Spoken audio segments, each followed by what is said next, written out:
नहीं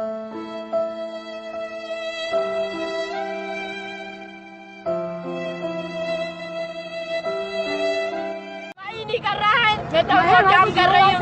मेरी दीदी भाई 11 दिन काम हुई हूँ मैं, 11 दिन बाद करे। अरे मैं मौत दिखाने लायक नहीं हूँ। जो पुलिस जब कल पकड़ लाई है उनको पैसा वर्ग निकाल नहीं हुआ थाने में चढ़ता ना टूटना में ताना पड़ता है। कल पूरा दोपहरी हो गया मैंने पुलिस वाले धमकी दे रहे थे, जो कह रहे थे तू किसी के साथ गई है इस वजह से।